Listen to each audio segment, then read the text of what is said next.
This is part 3 of the Westerlands, but it can also be watched on its own. Links to part 1 and part 2 are in the video description and comments below if you want to watch it though, but again, not necessary. So in part 2, I talked about the first King of the Rock, the following Lannister kings, and the Andal invasion, and how the Westerlands dealt with it. This video, I want to talk about the Westerlands and the Dragons, and a prophecy that may have kept the Valyrians at bay for some time. To look at the relationship between the Westerlands and the Dragon Riders, let's go back to ancient times. We know the Valyrians are a race of purple-eyed, silver gold, or platinum white-haired people that rose to power on Valyria and built their mighty freehold in this area. While not all Valyrians were Dragon Riders, those that were, the Dragon Lords, ruled Valyria. The Valyrians had an insatiable hunger for wealth and precious resources, including precious metals. This hunger led to war, enslavement of others, and many horrendous acts. However, despite this unending need for resources, they never went after the Westerlands. So in part 2, I talked about how the Lannisters had tons of gold and silver mines, ore, and more, and how no mines in the world are as rich as those of Casterly Rock. Some mines in the Westerlands have been utilized for 8,000 years and still haven't run dry. The Westerlands' wealth was so well known that as far as Ashai by the Shadow, merchants would ask travelers from the Seven Kingdoms if it were true that the Lion Lord lived in a palace of solid gold, and if they can really plow their fields and obtain gold. So if this reputation was known that far into Essos, why didn't the Dragon Lord seek to take this wealth?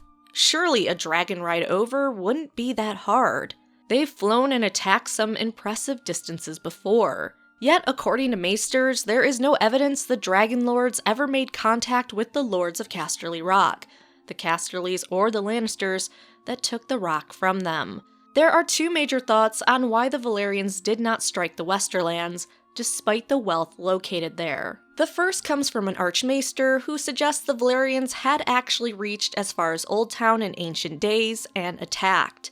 However, during this attack, they either suffered a tragedy or event that made them turn back and shun all of Westeros until the Targaryens. The next idea explaining the absence of the Valyrians from the Westerlands is a lot more fun, but the Maesters believe it's less plausible because Maesters ruin all the fun. Septon Barth, a common-born Septon with a brilliant mind that died in 99 AC, referred to a Valyrian text that has been lost in current A Song of Ice and Fire time. In the text, it suggests the Freehold sorcerers foretold that the gold of Casterly Rock would destroy them. Fearing this prophecy, the Freehold steered clear of the Westerlands and the bounty it contained.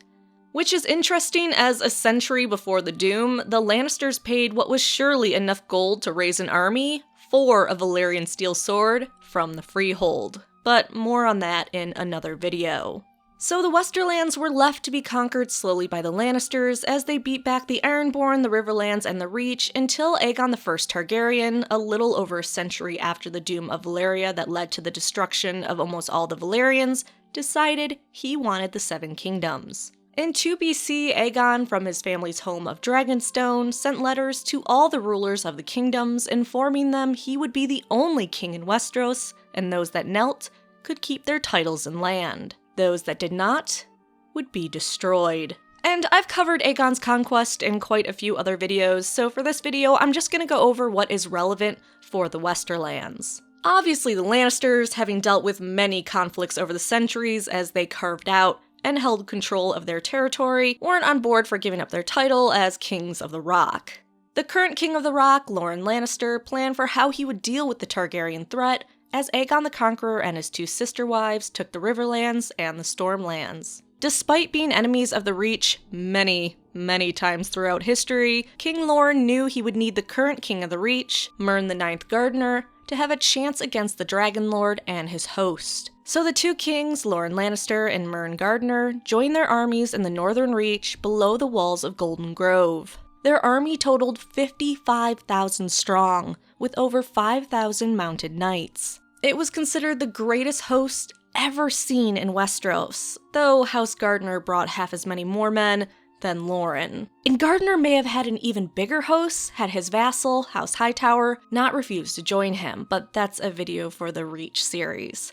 Taking their mighty host, the two kings marched north from Golden Grove to attack the would-be Dragon King. But Aegon heard of their coming, gathered his forces, and went forward to meet the two kings, moving much quicker with only a fifth of the men. Aegon's sister wives with their dragons met him at the Stony Sept, and on the wide open plains south of the Blackwater Rush, near the present Gold Road, the two armies clashed. While House Lannister commanded the right, House Oakhart commanded the left, and House Gardner the center.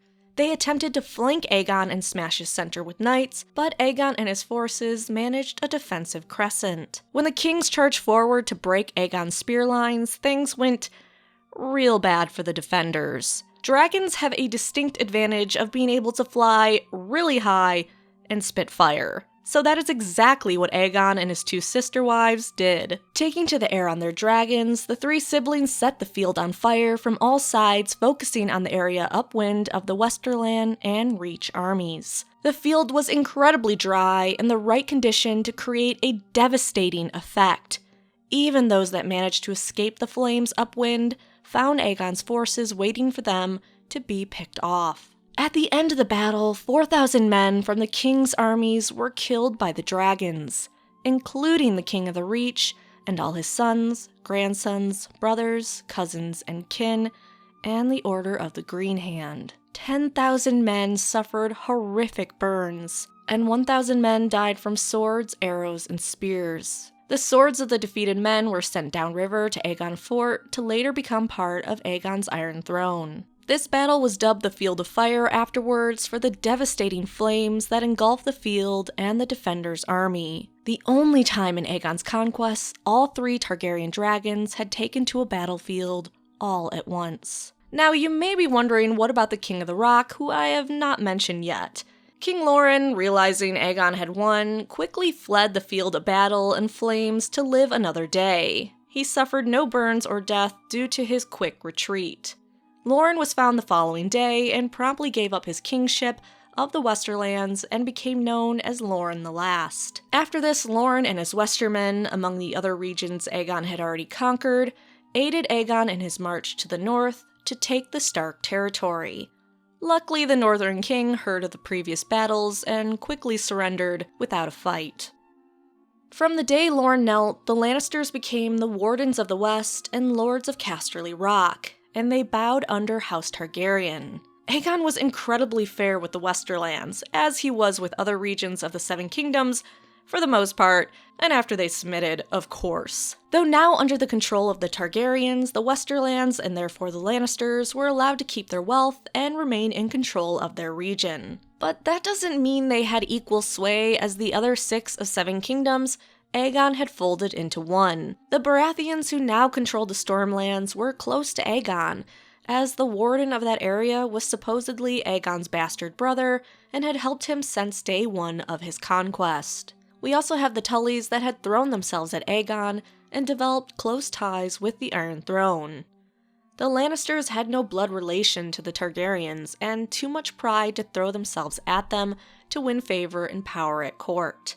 At least at first. In the next part, I want to talk about the Lannisters under the control of the Targaryens, how they supported certain members of the Targaryen dynasty over the years, and get closer to talking about one of the most badass Lannisters, Tywin. So thank you for watching, please like and subscribe, and check out my other Game of Thrones A Song of Ice and Fire videos. If you like Star Wars, check out my channel, Starrar. And in the comment section down below, tell me if you believe Loren did the right thing by fleeing the Field of Fire, or if you think he should have died with his men.